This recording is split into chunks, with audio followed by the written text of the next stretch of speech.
it's not exactly a safe neighborhood, and to go out at night, you kind of have to know the neighborhood, really watch her back, and I think it's unfortunate she probably didn't know what kind of neighborhood she was in. Imagine a young woman, full of dreams, stepping into an elevator in a creepy old hotel. She presses buttons, looks scared, and then vanishes. That's the story of Elisa Lam, a case that's haunted the internet for over a decade.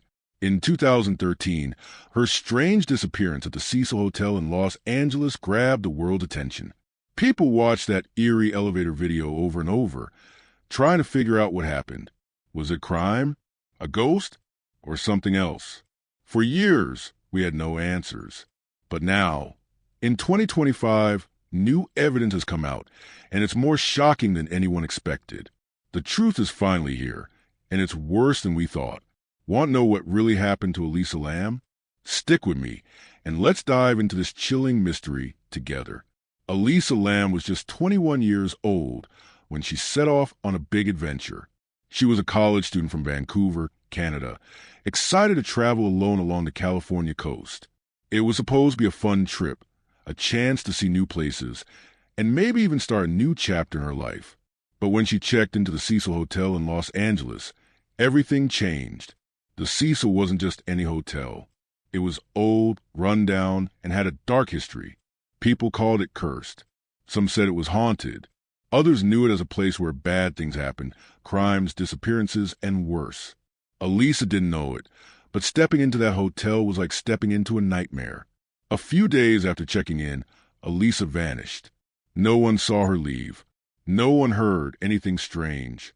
It was like she disappeared into thin air. The police searched the hotel, but they found nothing. No clues, no signs of her. Then, a couple of weeks later, something bizarre happened. Guests at the hotel started complaining about the water. It tasted bad, looked dark, and the pressure was low.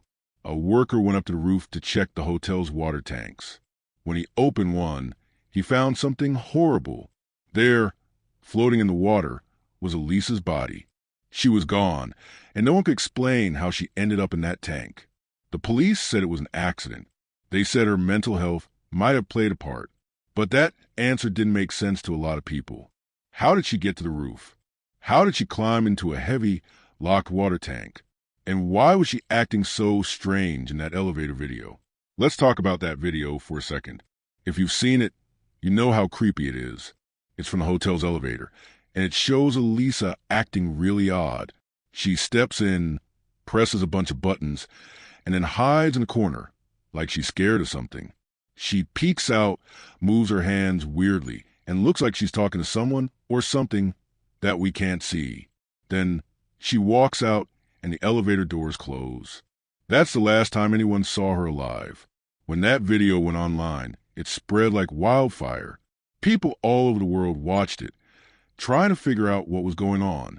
Some thought she was running from someone dangerous. Others thought she was seeing things because of her mental health. A few even said it might be something supernatural, like a ghost or a demon. The video became one of the biggest mysteries on the internet, and it made Elisa's case famous. But who was Elisa Lam before all this happened?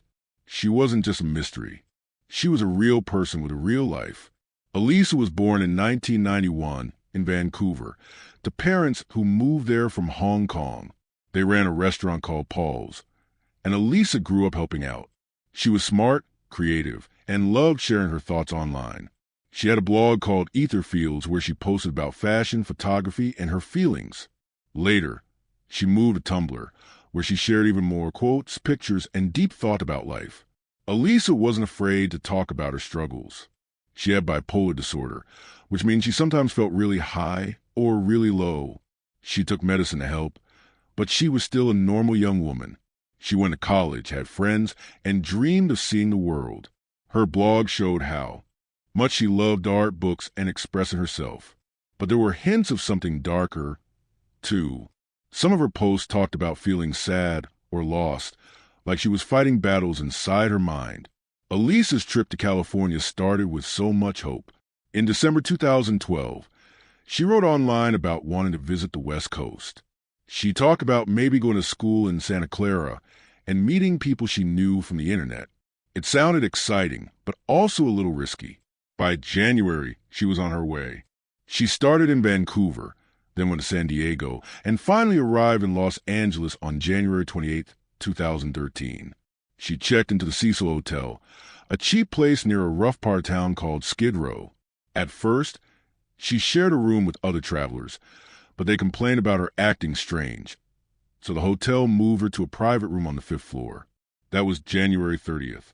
The next day, January 31st, was the last time anyone saw her alive.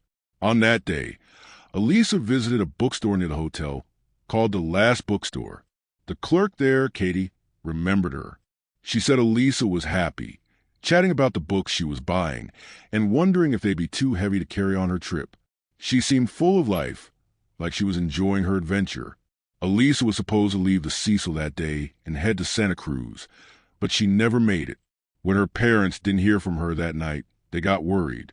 Elisa usually called them every day, even when she lost her phone, and had to borrow one. Her parents flew to Los Angeles and told the police she was missing. The search began, but it led nowhere. The police checked her room, brought in dogs, and looked all over the hotel. Nothing.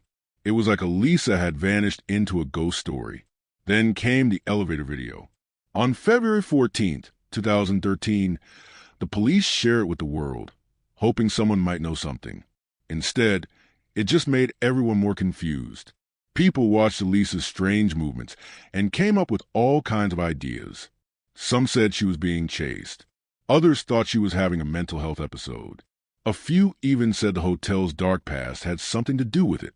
The Cecil Hotel was no stranger to trouble.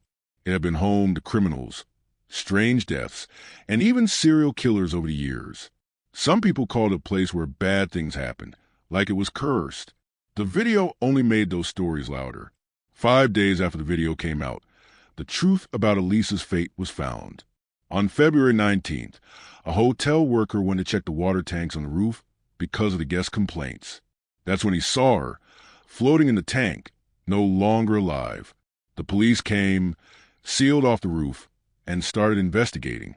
They found her clothes and some of her things in the water with her, but no clear answers. The official report said she drowned by accident, and her bipolar disorder might have made her act in ways that led to it. But that didn't explain everything. The roof was supposed to be locked. The water tanks were tall and heavy, with no easy way to climb in. How did she get up there? How did she get inside? And why didn't anyone notice her missing for almost 3 weeks? The questions kept piling up. People started digging deeper, and the internet went wild with theories.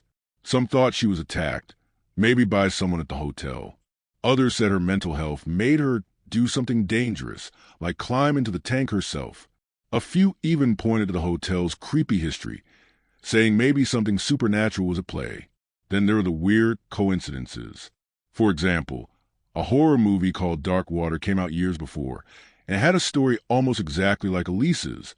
A young woman found in a rooftop water tank after strange things happened in the building. People wondered if it was just a coincidence or something more. The case started showing up everywhere. TV shows, music, even books. It was like Elisa's story wasn't just a tragedy. It had become a legend. Let's talk about some of those strange connections. In 2013, a TV show called Castle aired an episode about a woman found in a water tank, just like Elisa. Another show, How to Get Away with Murder, had a similar plot. A horror movie in Hong Kong used elevator footage that looked a lot like Elisa's. Even music videos and songs started telling her story, like one by a band called the Zolas, who wanted to show Elisa as a real person, not just a mystery. In 2021, Netflix made a whole documentary about her case called Crime Scene: The Vanishing at the Cecil Hotel. It tried to explain what happened, but it also showed how many questions were still unanswered. People couldn't stop talking about Elisa, and her story kept growing bigger than her life. Now, let's get to 2025. After years of wondering, new evidence has finally come out, and it's turned everything upside down. I can't share every detail because some of it is still being investigated, but here's what we know. The police have found new information that suggests Elisa's death wasn't as simple as an accident. There are hints that someone else might have been involved. someone who knew the hotel well. Maybe a worker, maybe a guest. There's talk of security footage that was never released before, showing things that don't add up. Some people are even saying the hotel might have tried to cover up parts of the story to protect itself. The Cecil has always had a bad reputation, and a scandal like this could have hurt it even more. This new evidence also points to something else. Elisa's mental health might have been used to explain away things that weren't true. Yes, she had bipolar disorder, but the idea that she just wandered onto the roof and climbed into a tank doesn't seem to fit anymore. Her family has always believed there was more to the story, and now they're pushing for the case to be reopened. They want justice for Elisa, and they want the world to know she was more than a headline. She was their daughter, a young woman with dreams, a creative soul who loved sharing her thoughts with the world. But the truth is even darker than that. Some of the new evidence suggests there might have been a pattern at the Cecil Hotel. Other strange incidents that were swept under the rug. People are starting to ask if Elisa was caught up in something bigger, something the hotel didn't want anyone to know about. Was there a cover-up? Was someone trying to hide the truth? The more we learn, the more it feels like the answers we got back in 2013 were only part of the story. The real truth, it seems, was kept hidden for years, and it's only now coming to light. Elisa's story isn't just about what happened to her. It's about how we all got caught up in it. Her case shows how the internet can turn a tragedy into a mystery that never goes away. People made videos, wrote songs, and told stories about her. Try to make sense of something that didn't make sense. But in all that, it's easy to forget who Elisa was. She wasn't just a girl in the elevator video. She was a daughter, a friend, a dreamer. She loved books, art, and exploring the world. She was brave enough to travel alone, even when things got tough. Her blog posts show a young woman trying to understand herself and the world around her, even when it was hard. As we learn more about what happened to Elisa, it's important to remember her for who she was, not just for the mystery. The new evidence might finally give her family some answers, but it won't bring her back. It won't undo the pain they felt for over a decade. But maybe, just maybe, it can help us understand what really happened that night at the Cecil Hotel. Maybe it can give Elisa the justice she deserves. So, what do you think? Do you believe the new evidence solved the case, or is there still more to uncover? Let's talk about it in the comments. This story has haunted me, and I know it's haunted a lot of you too.